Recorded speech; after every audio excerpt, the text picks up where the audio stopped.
ऐतिह्य कला संस्कृति और शांतिप्रिय सहर बारिपदा अतिथि सत्कार पर बेस सुनाम अर्जन कर सारा ओडिशा रे किंतु बेले बेले एमितिका घटना घटी जाए ताहा बारिपदार सुनाम को बदनाम करिवार कौनसी भी स्थान छाड़े नहीं। एभली एक अभावन दुखद घटना घटी जाइए बारिपदा बस स्टैंड निकट में।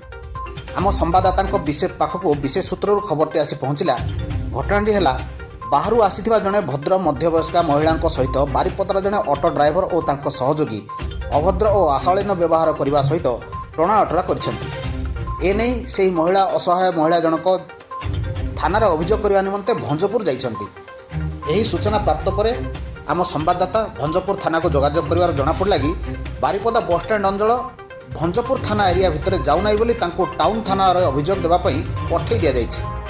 आमे ए खबर पाई टाउन थाना जाई पहुँचला बेलू एमितिका कौन महिला अभियोग नहीं आसीना बोली सूचना प्राप्त होती। एथुरु स्पष्ट जनापड़ी असहाय महिला जनक ए थाना से थाना होई बोधे निराश और हराश होई निज भाग्य को निंदी फेरी जाइछन्ति।